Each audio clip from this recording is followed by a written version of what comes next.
Palabras de alegría y esperanza. Es el cuarto domingo del tiempo ordinario del año A, la lectura de Mateo 5:1-12 y el comentario del padre Fernando Armelini. Al ver a la multitud subió al monte, Jesús. Se sentó y se le acercaron los discípulos. Tomó la palabra y comenzó a enseñarles del siguiente modo. Felices los pobres de corazón, porque el reino de los cielos les pertenece. Felices los afligidos, porque serán consolados. Felices los desposeídos, porque heredarán la tierra. Felices los que tienen hambre y sed de justicia, porque serán saciados. Felices los misericordiosos, porque serán tratados con misericordia. Felices los limpios de corazón, porque verán a Dios. Felices los que trabajan por la paz, porque se llamarán hijos de Dios. Felices los perseguidos por causa del bien, porque el reino de los cielos les pertenece. Felices ustedes cuando los injurien, los persigan y los calumnien de todo por mi causa. Alégrense y estén contentos, pues la paga que les espera en el cielo es abundante.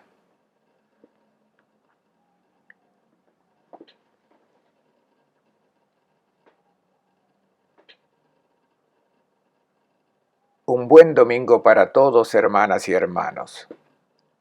Solo buscamos una cosa en nuestra vida, la alegría. Queremos ser felices. Y este impulso lo puso Dios. Y como no podemos estar siempre satisfechos, tenemos la promesa de que Dios nos hizo para el infinito, por tanto, nos ha hecho para Él. Algunos, y creo que son muchos, no toman conciencia de que estamos hechos para el infinito y se contentan con lo que podemos llamar la alegría del breve tiempo. Todos buscamos esta alegría, pero no hay que considerarla el objetivo último, definitivo de nuestra vida. Cuando estudiamos, buscamos el diploma y cuando lo conseguimos, sentimos una gran alegría, pero inmediatamente después necesitamos buscar otra fuente de alegría. Puede ser la realización profesional, que es algo hermoso, pero luego, cuando estamos jubilados y nadie nos busca, ya no somos importantes para nadie. Y nos damos cuenta de que el éxito profesional es una alegría pasajera y se acaba. También buscamos la alegría en las relaciones sociales, pero cuando comienzan a faltar las personas con las que hemos transcurrido los años más felices de nuestra vida, estas relaciones sociales se van reduciendo siempre más y hasta desaparecen del todo.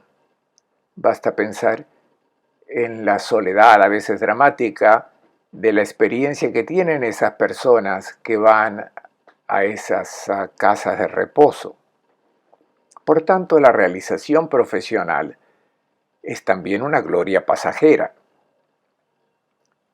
También es pasajera la gloria que encontramos en el placer que la vida nos ofrece. Pero cuando avanzan los años y van decayendo las fuerzas, ya no hay gusto para nada. Recordemos a Barzillai, el amigo de David, quien a los 84 años dice al rey: trata de beneficiar a mi hijo, él es joven y goza de la vida, yo ya soy viejo. Si nuestro objetivo son estas glorias a tiempo breve, en cierto momento nos encontraremos desilusionados. Llegamos a un punto cuando es necesario confrontarnos con un interrogante. ¿Qué sentido tuvo mi vida? Un interrogante que se puede encubrir, distraídos con tantas satisfacciones a tiempo breve, pero al final ese interrogante se impone. el que ha apuntado su vida sobre esta esperanza, sobre estas alegrías, no puede sino concluir que la vida no tiene sentido. Exactamente lo que decía el Cogelet, todo es vanidad. Estas insatisfacciones pueden incluso llevar a la desesperación. ¿Para qué he vivido? El texto del Evangelio de hoy nos presenta la respuesta que Jesús da a esta necesidad de sentido de nuestra vida. Con 8 bienaventuranzas, Jesús nos enseña cómo llenar de sentido nuestra vida. Nos pone delante la imagen de la persona exitosa, y es la que él llama bienaventurada. Bienaventurado quiere decir felicitaciones, tuviste éxito en la vida, la has fundamentado en algo grande, algo que pertenece, algo que el tiempo no cancelará, algo definitivo. Bienaventurado porque dejas en el mundo una señal de tu paso en este mundo, una señal de algo que permanece, que es la historia de Dios. La historia de los grandes de este mundo desaparece, pero la historia de Dios es la que permanece. Nos propone, por lo tanto, a la persona feliz, bienaventurada, exitosa, con 8 perspectivas que son las 8 bienaventuranzas que ahora examinaremos una por una. Estas bienaventuranzas que nos presentan a la persona exitosa son la presentación de la persona de Jesús de Nazaret.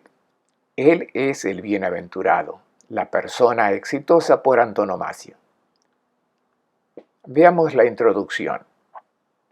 Estas bienaventuranzas tienen lugar sobre el monte. La devoción cristiana identificó este lugar con la colina que está sobre Cafarnaún, y las hermanas que custodian este lugar sagrado lo han transformado en un oasis de paz, de recibimiento, de reflexión, oración. Es una experiencia muy fuerte permanecer allí, especialmente al atardecer, cuando se pone el sol, contemplar ese lago, y uno puede imaginar la barca de los apóstoles que, junto con Jesús, van por esas aguas. O contemplando las orillas de ese lago, uno puede imaginar a Jesús y a los apóstoles caminando por la orilla. Estos son los episodios narrados en los evangelios. Aunque sea muy sugerente esta experiencia, el monte del que Mateo habla no es un lugar topográfico, sino un lugar teológico. En todas las religiones de la antigüedad, la montaña era imaginada como la sede de la divinidad. También en la Biblia aparece como el lugar donde es posible encontrar a Dios, escuchar su palabra y ser introducido en su manera de pensar, de reaccionar y de sentir. Y nosotros debemos interpretarlo en este sentido en el texto del Evangelio de hoy. Subir al monte con Jesús significa dejar la llanura, donde la gente vive, se mueve, razona, tienen sus criterios de juicio y su manera de vivir. También tienen sus bienaventuranzas, su manera de considerar a una persona como exitosa. Pero al subir al monte, las cosas cambian. Se piensa de una manera diferente, porque uno es introducido en la manera de pensar de Dios. Podemos visualizar la escena de Jesús que abandona la llanura. Es como decir que se retira del lugar donde vive la gente que podríamos llamar normal, los que se rigen según la sabiduría de este mundo.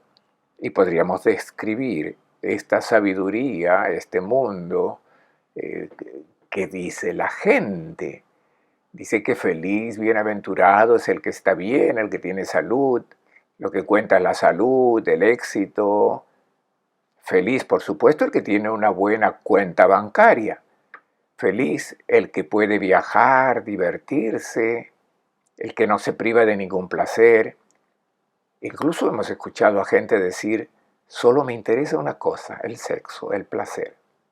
No pienso en sacrificarme por los demás, no quiero hacer ninguna renuncia, quiero gozar de la vida. Creo que son muchos los que están en la llanura y que piensan de esta manera. Y no se excluye que los que han salido de la llanura y subieron a la montaña, o sea, los que escucharon la palabra presentada por otro hombre, luego vuelvan a pensar y razonar como lo hacían antes de subir a la montaña. Distinguiré ahora dos maneras de pensar: la mundanidad, llamémosla así, y la manera de pensar según Dios y según Jesús de Nazaret. Repito que no es seguro que los que subieron a la montaña y que se declararon discípulos de Cristo no sigan viviendo según los criterios de la mundanidad. Después de esta introducción, comencemos a examinar la propuesta del hombre que Jesús nos hace, la persona exitosa. La primera: felices los pobres de espíritu. A los pobres los conocemos todos, solo hay que ver la figura del pobre, el mendigo, los hambrientos, los sin techo. ¿Proclama Jesús bienaventurados a esta gente? La respuesta que nos viene inmediatamente es ciertamente no. Pero cuando escuchamos el término pobre, solo significa una cosa: el que no tiene nada. ¿Qué quiere decir Jesús? Porque debemos entenderlo bien, ya que se trata de centrar nuestra vida en una propuesta especial de hombre. Queremos entender bien la propuesta que nos hace Jesús para no malinterpretar. ¿Qué quiere decir que eres un hombre de éxito cuando no tienes nada, cuando eres pobre? Una aclaración importante. No está hablando de los pobres que han sido reducidos a la miseria a causa de una desgracia, un terremoto, que han perdido todas sus posesiones. Estos no son los bienaventurados. Bienaventurados son los pobres de espíritu. Algunos han trivializado esta expresión en espíritu, diciendo que bastaba con tener un corazón desprendido de las posesiones, y así se podría tener una infinidad de tesoros en este mundo sin atar el corazón, además haciendo muchas limosnas, y por eso era pobre en espíritu. La limosna es un retroceso momentáneo.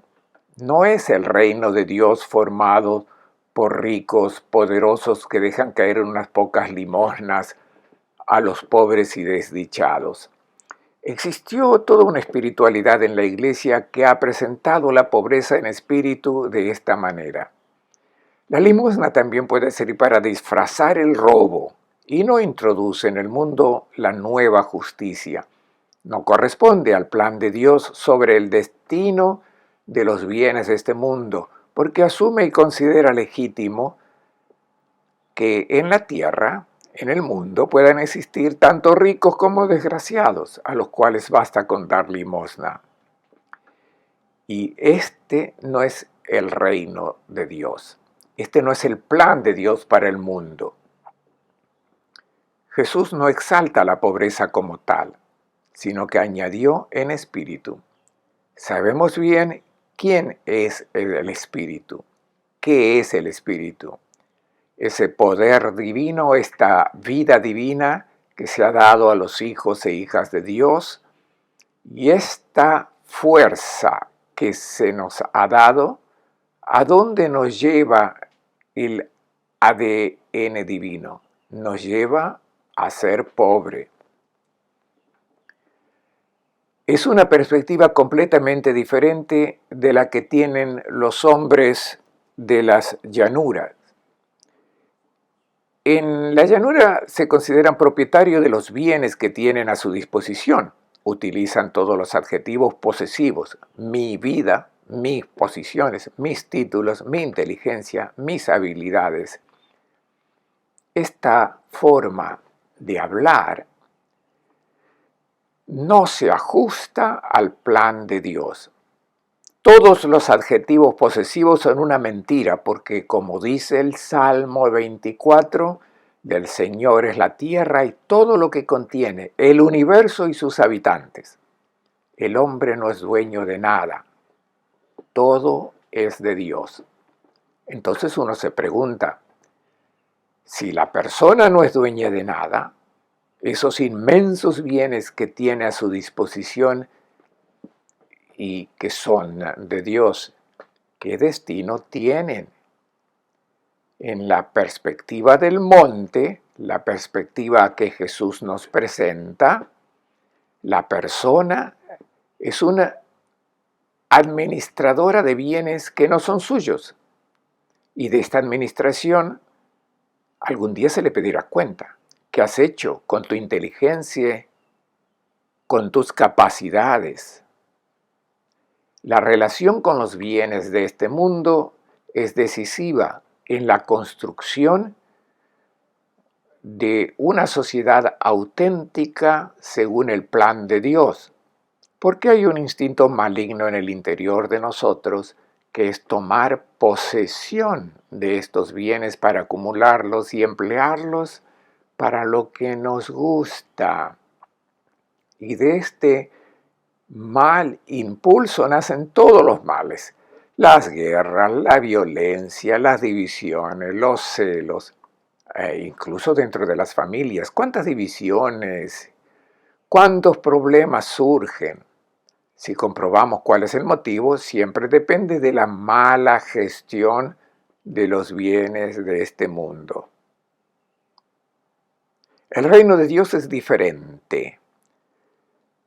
Los paganos se consideran propietarios de las cosas, las adquieren, las compran, las intercambian en compra-venta, se benefician en el intercambio.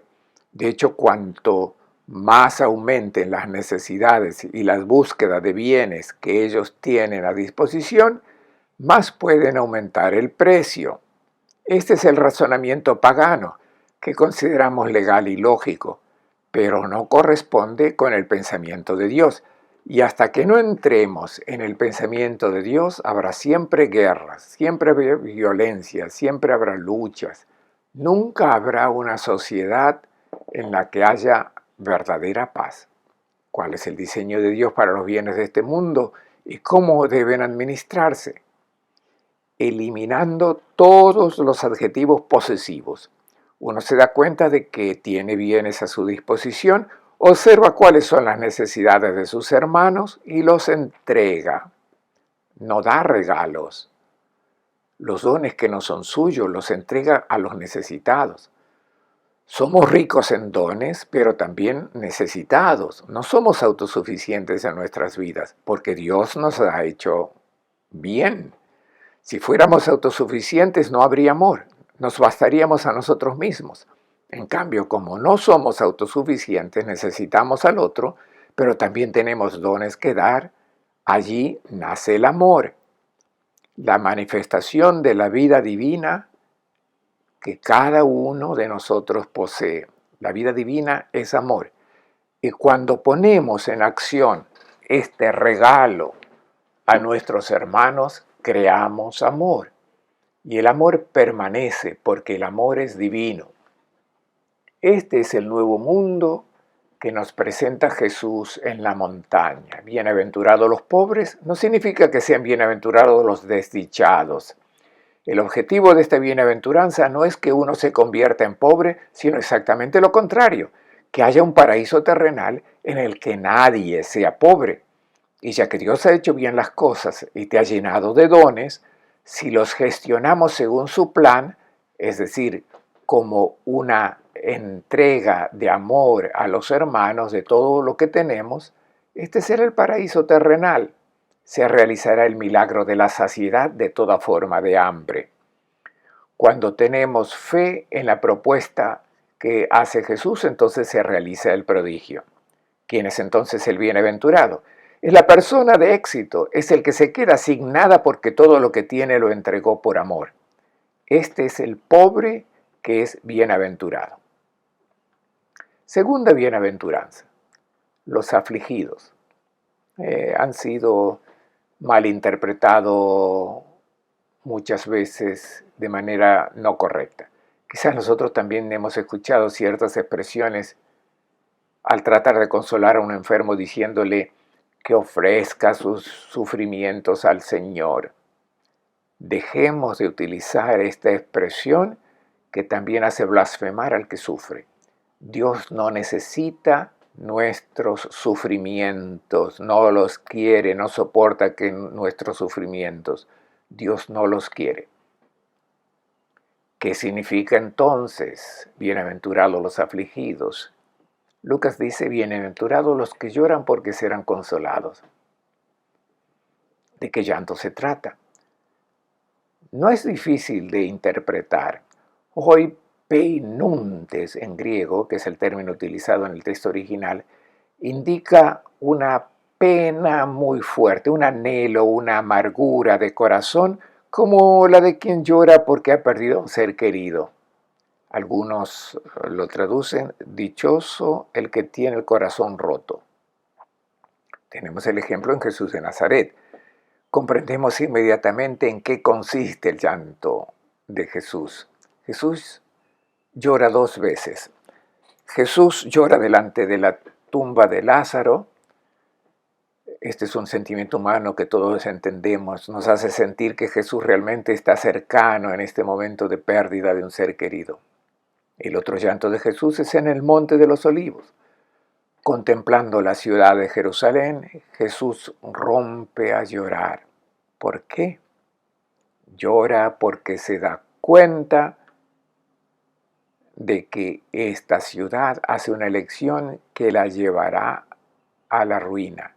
Y él ama a esa ciudad, ama a ese pueblo. Ha hecho una propuesta de salvación, de paz a este pueblo, y la elección que hizo este pueblo fue diferente.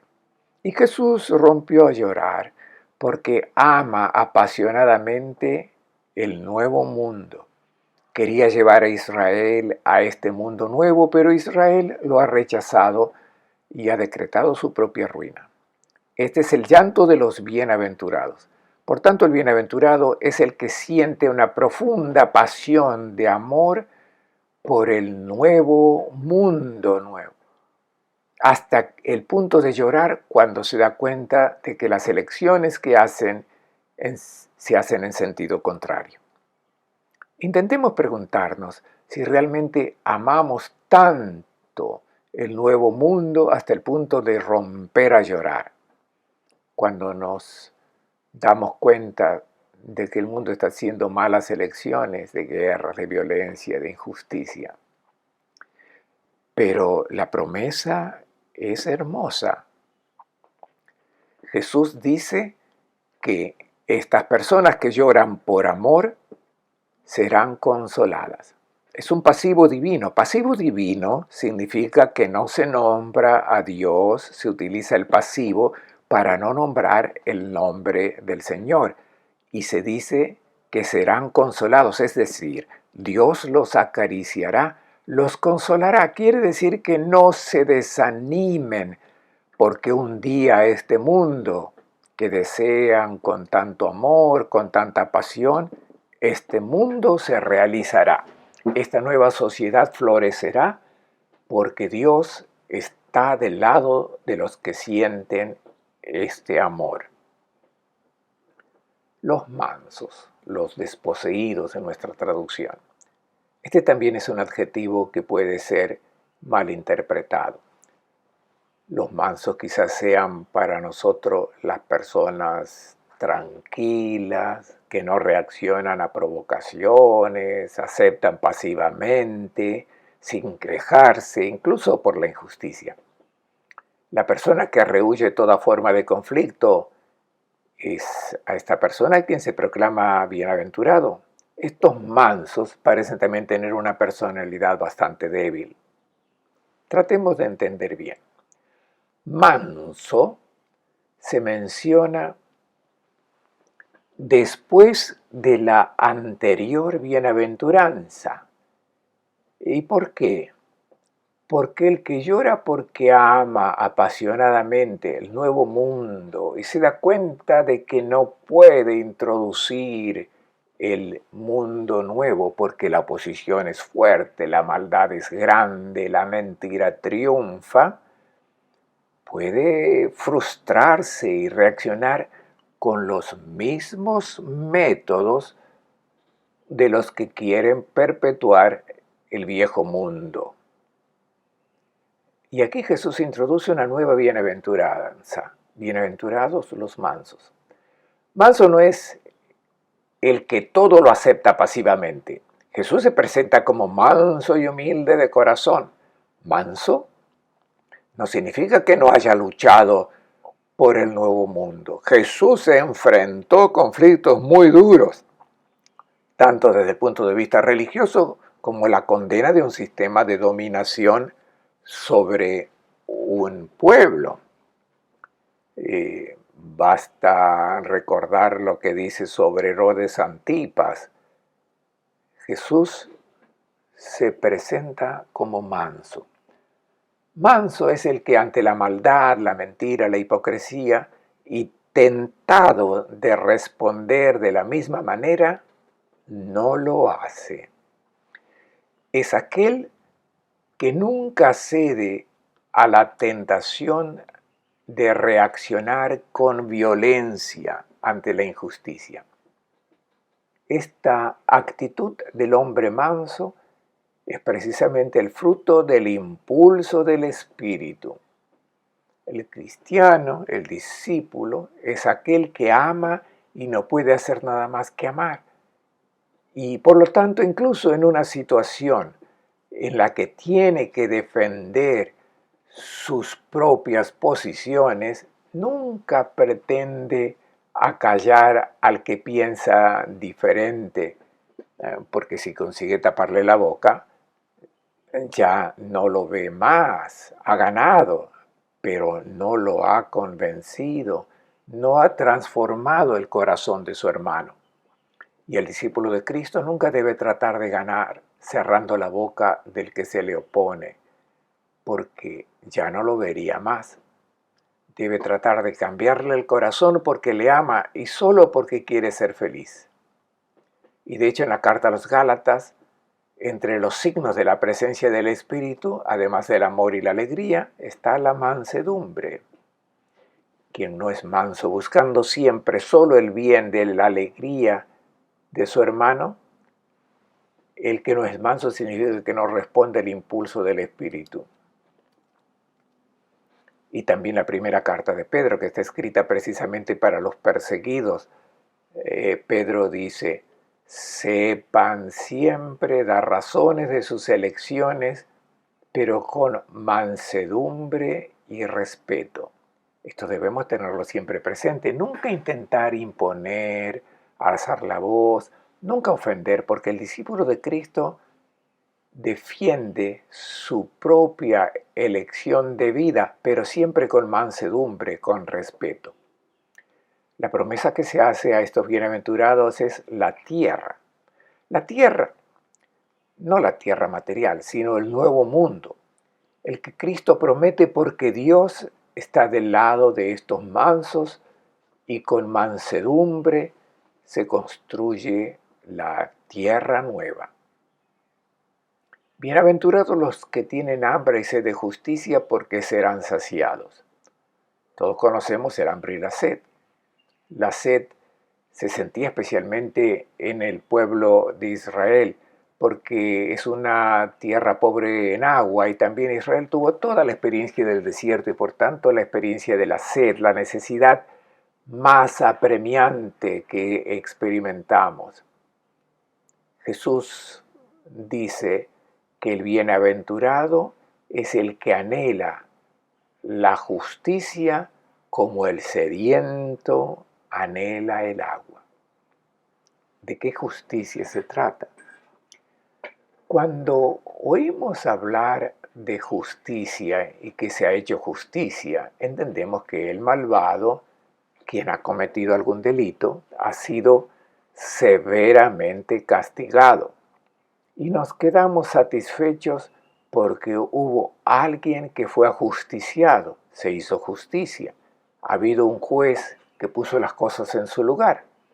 Entonces, por comparación, se aplica a Dios porque a veces, al ver a un malvado que ha cometido algún delito realmente grave y que tal vez no es castigado en este mundo, entonces decimos, un día Dios se lo hará pagar.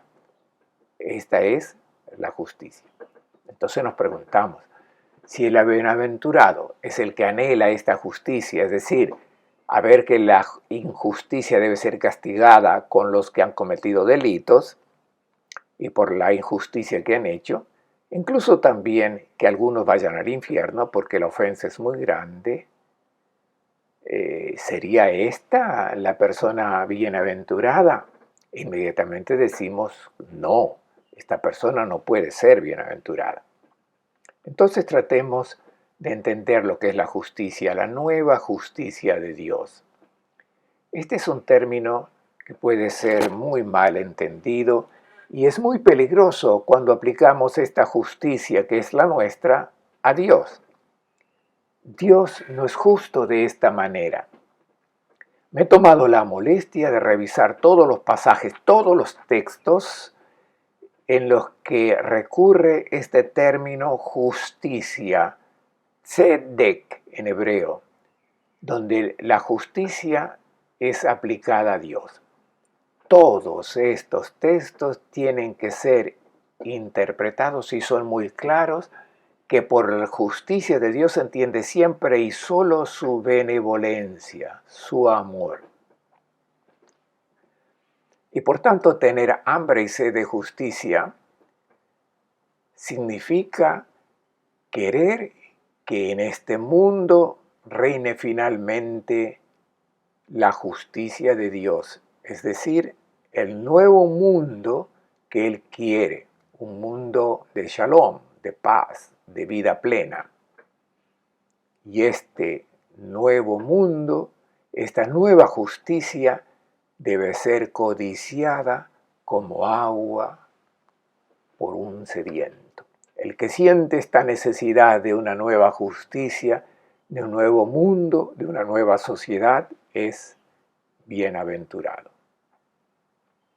¿Cuál es la objeción que sentimos a esta bienaventuranza? Es la falta de esperanza, es decir, siempre seguiré teniendo sed. Seré uno de los que deben saciar mi hambre, mi sed con otras satisfacciones porque este mundo nuevo nunca lograré construirlo. Esta es la promesa que Jesús nos hace. No te vuelvas anoréxico porque te saciarás. Así que alimenta esta hambre, esta sed, porque tienes a Dios de tu lado.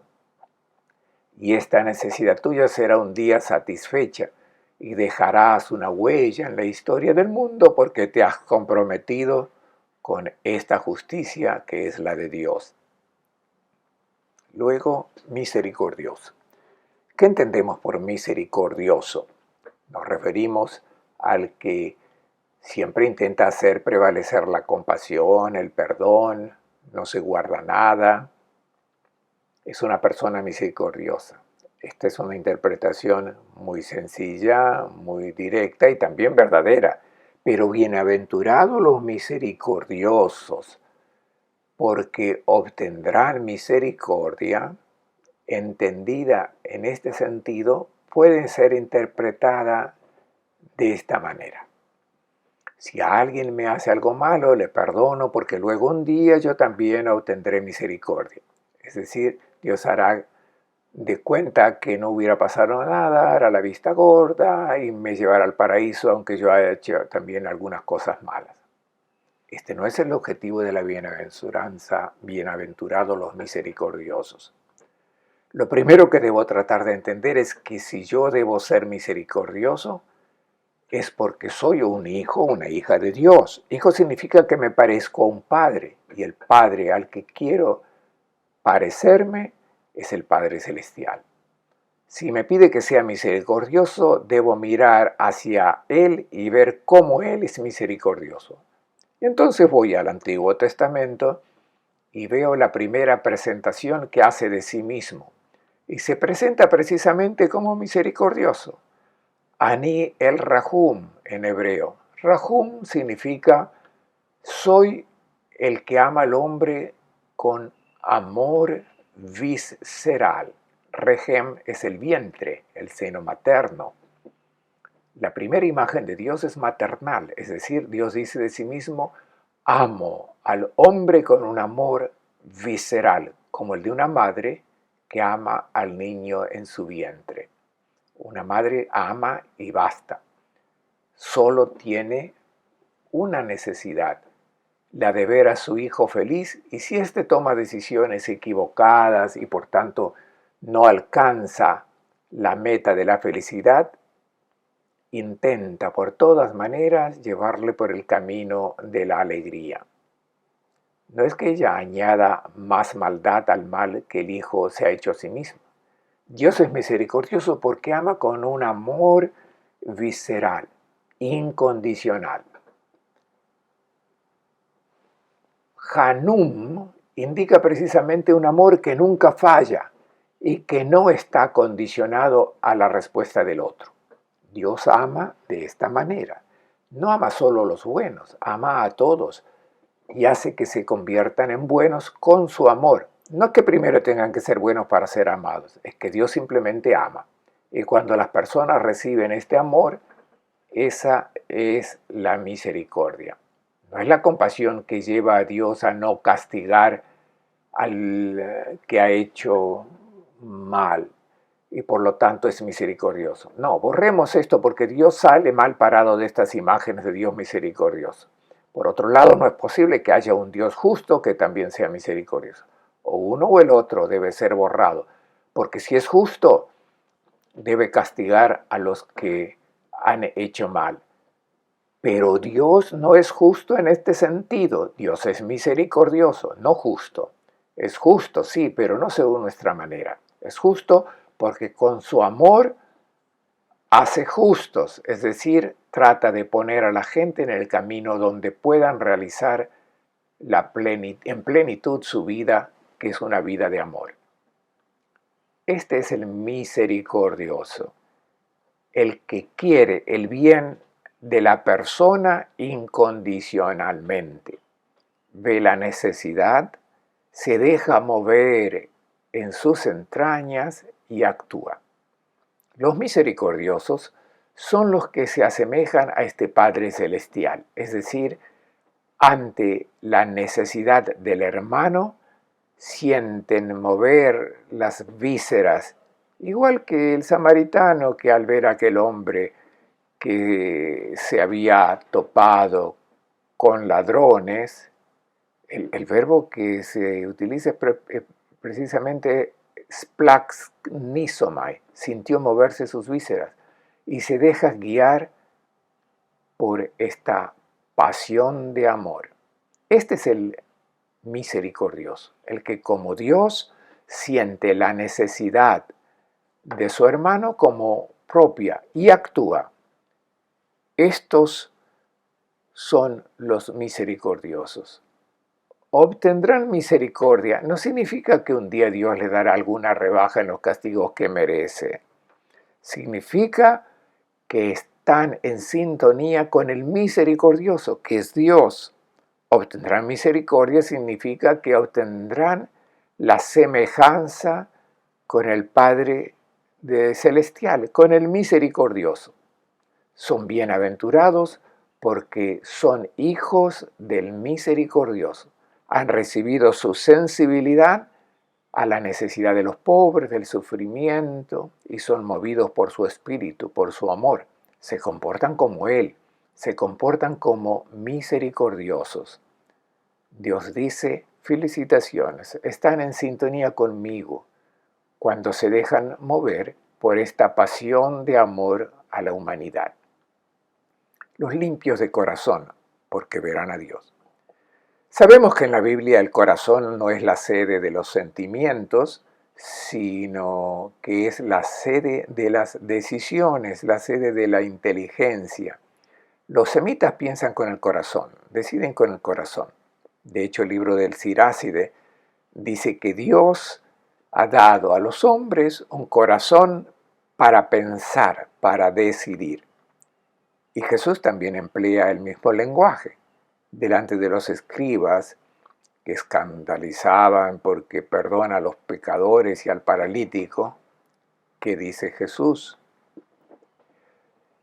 ¿Por qué piensan así en sus corazones? Nosotros habríamos dicho, ¿qué le pasa por la cabeza? Jesús dice, ¿qué les pasa en el corazón? Limpios de corazón.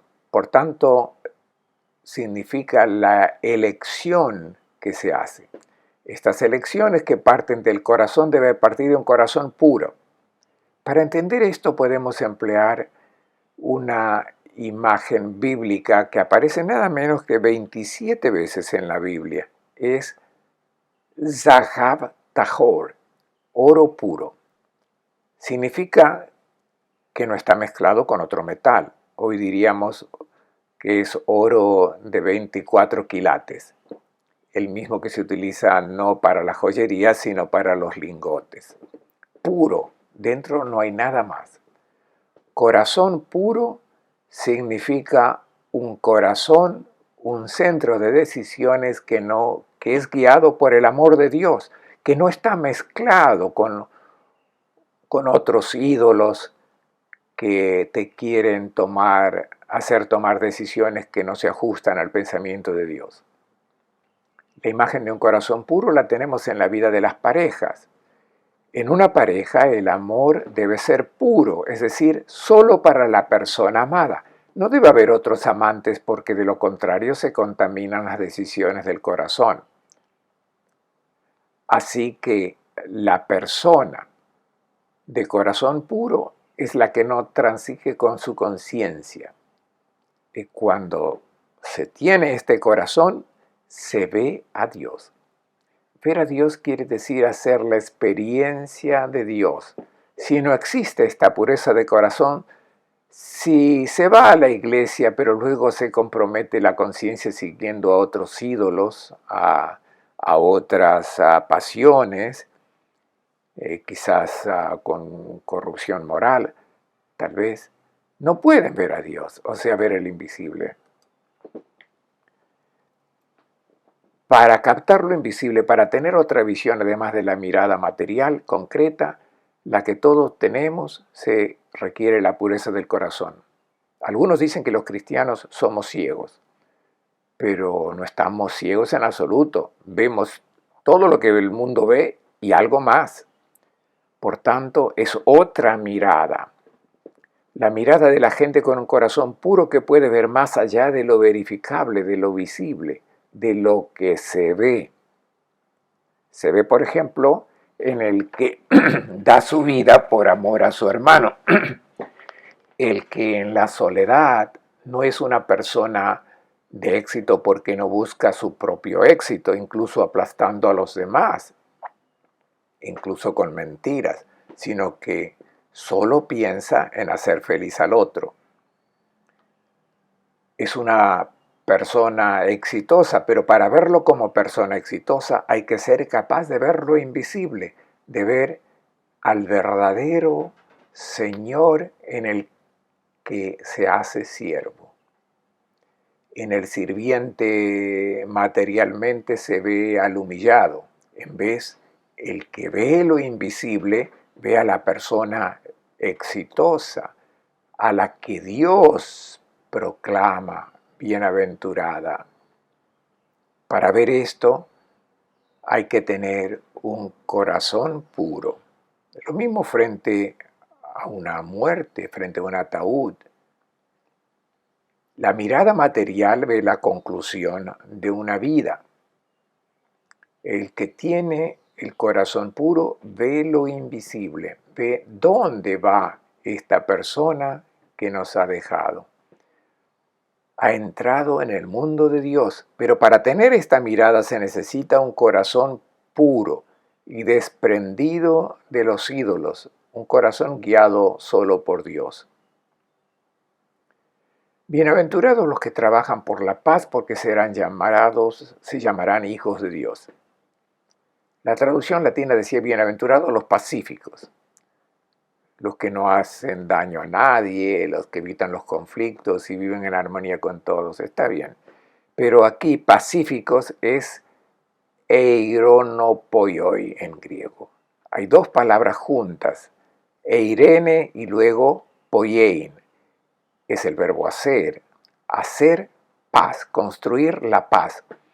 Los emperadores romanos, por ejemplo, César, Cómodo, Augusto especialmente, se autoproclamaban eirenopoioi, los constructores de la paz. Augusto es el más famoso y había logrado la paz en el mundo con sus legiones, con mucha violencia y muchos crímenes, y se hacía llamar eironopoioi, eirenopoios, el constructor de la paz. Es precisamente este término el que utiliza Jesús, bienaventurados los constructores de paz. Hay una expresión en hebreo que se utilizaba en la época de Jesús, la Hashote Shalom, constructor de paz. Donde había disensión, el que podía construir la paz era llamado bienaventurado. Ciertamente este es un aspecto de la bienaventuranza de Jesús. Bienaventurados los que por todos los medios se esfuerzan por construir amor, reconciliación, poner fin a los conflictos y guerras. Si hay familias que están en desacuerdo, quien logra llevar la paz es ciertamente bienaventurado, según las bienaventuranzas de Jesús. Pero esta bienaventuranza tiene un contenido más profundo, porque shalom en hebreo indica la plenitud de todo bien, la vida llena de alegría. Y el que se esfuerza para que todos se llenen de alegría y vida son hacedores de shalom, constructores de paz. Este es el significado más profundo de la bienaventuranza. Quien se esfuerza para hacer feliz a alguien es bienaventurado. Quiero recordar la promesa que es la que más me agrada y me conmueve al leerla, porque dice que serán llamados hijos e hijas de Dios. También esto es un pasivo divino. Significa que Dios llama a estas personas mis hijos e hijas. Creo que todos hemos tenido la dulce experiencia de escuchar a nuestro Padre que un día, mirándonos a los ojos, nos ha dicho, eres realmente mi hijo. Tal vez porque papá era una buena persona, atento a las necesidades del otro, disponible, y cuando ve que su hijo tiene los mismos sentimientos, su misma manera de comportarse, se complace, lo mira a los ojos y le dice, eres realmente mi hijo, mi hija. Esta es la promesa de la bienaventuranza, de los que construyen la paz. Dios los mira a los ojos y les dice, verdaderamente son mis hijos. Al que construye amor, vida, alegría, Dios lo mira con satisfacción y le dice, eres mi hijo, mi hija. Los perseguidos por la justicia. Quien acepte la propuesta de nuevo mundo hecha por Jesús no va a conocer aplausos por parte de los que quieren perpetuar el mundo viejo. Cuando Jesús vino a este mundo, el rey Herodes, representante del mundo viejo, hizo todo lo posible para sacarlo de en medio. Se dio cuenta de que estaba introduciendo en el mundo una nueva sociedad alternativa, nueva, respecto a la de los gobernantes de este mundo. El mundo viejo no se resigna a desaparecer pacíficamente, y los que llevan adelante el nuevo mundo deben esperar lo mismo que le ocurrió a Jesús. Si me persiguieron a mí también, los perseguirán a ustedes, dijo Jesús. Si fueran del mundo, es decir, razonaran según los criterios de los hombres, el mundo los amaría, porque amarían lo que es suyo. Pero como no son del mundo, el mundo los odia. Esto es lo que el cristiano debe esperar. No debe maravillarse de que el mundo no te acoja, no te reconozca. El cristiano debe temer si el mundo te aplaude. Por mundo me refiero a la mundanidad, la manera de razonar opuesta al plan de Dios. Si te aplaude, significa que todavía razonas a la manera del viejo mundo. El reino de Dios está prometido a estas personas, aunque sean perseguidas. Y lo importante es que mientras las otras promesas eran para el futuro, esta es en el presente. De ellas es el reino de los cielos. Es decir, mira la persecución como una señal de que no perteneces a la mundanidad, que perteneces a ese mundo nuevo que Dios seguramente hará realidad. Les deseo a todos un buen domingo y una buena semana.